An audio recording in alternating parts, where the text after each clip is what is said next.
O cofre está aberto. Em episódios anteriores, revelamos como a Noruega acumulou 2 trilhões de dólares americanos, explorando o petróleo do Mar do Norte. O petróleo foi a semente. O petróleo foi o combustível. O petróleo foi a razão de existir do maior fundo soberano do mundo. Agora imagine que esse mesmo fundo, criado inteiramente com o dinheiro do petróleo, decidiu vender todas as suas ações em empresas de petróleo. Não é hipótese, já está acontecendo. E a pergunta que ninguém no Brasil faz é: por quê? Porque um país que ainda extrai 4 milhões de barris de petróleo por dia está, ao mesmo tempo, se desfazendo de 40 bilhões de dólares americanos em ações de petrolíferas. Isso é incoerência. Ou é a jogada mais inteligente da história das finanças modernas? Para entender o paradoxo norueguês, você precisa primeiro entender como o fundo funciona. O GPFG, o Fundo Soberano da Noruega, foi criado em 1990 com uma premissa simples: pegar uma parte da receita do petróleo extraído no Mar do Norte e investir fora do país. Não em petróleo, em tudo menos petróleo. Em ações de empresas globais, em imóveis em Paris e Nova York, em títulos de governos ao redor do mundo. A lógica era brilhante. O petróleo é um ativo finito. Vai acabar. A riqueza gerada por ele, no entanto, não precisa acabar, se for convertida em ativos diversificados que rendem perpetuamente. Então, o fundo cresceu. E cresceu, até chegar a 2 trilhões de dólares americanos. E ao longo desse crescimento, o fundo foi comprando ações de centenas de empresas de energia e petróleo pelo mundo. ExxonMobil, Shell, BP, Total Energies. Parecia óbvio. A Noruega entende de petróleo. Então, por que não investir em empresas de petróleo? Mas em 2019, o governo norueguês anunciou algo que chocou os mercados financeiros globais. O fundo deveria vender todas as suas participações em empresas de exploração e produção de petróleo e gás. A decisão envolveu 40 bilhões de dólares americanos em ativos e foi aprovada pelo parlamento com ampla maioria. O que vem a seguir é ainda mais perturbador, porque a razão por trás dessa decisão não é o que você está pensando. A primeira reação de quem ouve essa notícia é: a Noruega está virando verde. É ambientalismo. Errado. A decisão do governo norueguês foi explicitamente financeira, não ideológica. O argumento oficial do Banco Central da Noruega, que controla o fundo, foi direto. O país já está excessivamente exposto ao risco do petróleo. A economia norueguesa depende do petróleo. A receita do governo depende do petróleo. O valor das exportações depende do petróleo. Se o preço do petróleo cair, o país sofre em múltiplas frentes ao mesmo tempo. As exportações caem, a receita do governo cai, os empregos somem, e se o Fundo Soberano também tivesse ações de petrolíferas, ele cairia junto com tudo. Seria como um fazendeiro que coloca todas as economias da vida em ações de fazendas. Se a seca chegar, ele perde a fazenda, perde a renda e perde as economias simultaneamente. A Noruega decidiu que o fundo deve proteger o país justamente quando o petróleo falhar. E para isso, o fundo não pode depender do petróleo. É pura teoria de portfólio. É Markowitz aplicado a um país inteiro. E é exatamente o tipo de pensamento de longo prazo que separa a Noruega do restante do mundo. Aqui vem um detalhe que poucos percebem. A Noruega não vendeu tudo.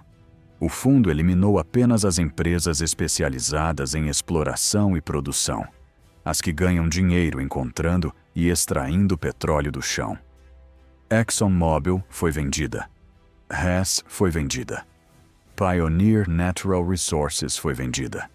Mas empresas integradas, que fazem petróleo, mas também têm negócios em energia renovável, refino e química, foram mantidas.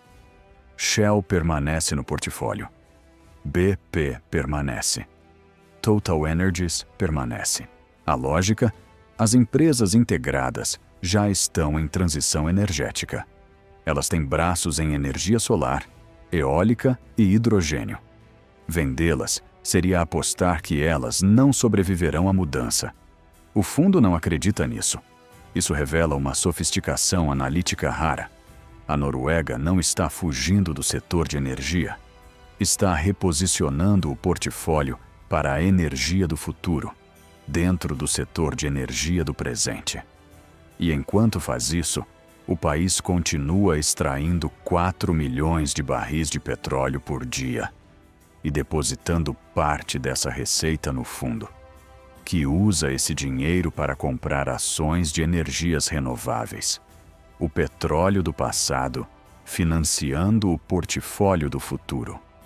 Isso não é contradição, é estratégia. Quando o fundo vendeu 40 bilhões de dólares americanos em ações de petrolíferas, o dinheiro não desapareceu. Foi realocado. Parte foi para empresas de tecnologia, área que já domina o portfólio, com participações em Apple, Microsoft, Nvidia e Alphabet. Parte foi para a infraestrutura de energia limpa, usinas eólicas offshore, projetos de hidrogênio verde, empresas de eficiência energética. O fundo hoje tem participações em mais de 70 projetos de energia renovável ao redor do mundo.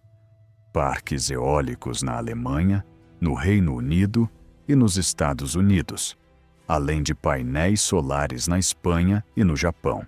O dado que poucos sabem: em 2020, o NBIM publicou um relatório interno concluindo que os retornos de longo prazo em energia renovável devem superar os retornos de petróleo em um horizonte de 20 a 30 anos. Não por questões climáticas, por matemática de mercado.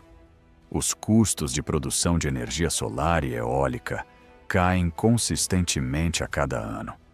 Os custos de extração de petróleo sobem. A Noruega está apostando no lado certo da curva de custo e fazendo isso com décadas de antecedência. Agora o espelho inevitável. O Brasil possui o pré-sal, uma das maiores reservas de petróleo do mundo. A Petrobras extrai bilhões em petróleo por ano.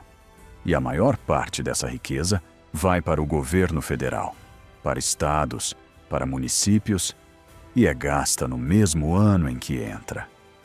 Não existe fundo soberano ativo no Brasil. Não existe mecanismo de transformar riqueza finita em ativos perpétuos. Não existe estratégia de longo prazo que sobreviva à próxima eleição. E a pergunta que dói: quando o petróleo do pré-sal acabar, e ele vai acabar, o que o Brasil vai ter para mostrar? A Noruega já respondeu a essa pergunta com antecedência. E a resposta é 2 trilhões de dólares americanos investidos em 7.200 empresas em 60 países. Ativos que existirão muito depois que o último barril norueguês for extraído. O petróleo passa, a disciplina fica, ou não fica. E essa escolha define o destino de um país por gerações. Existem hoje 3 grandes paradoxos do Fundo Soberano da Noruega.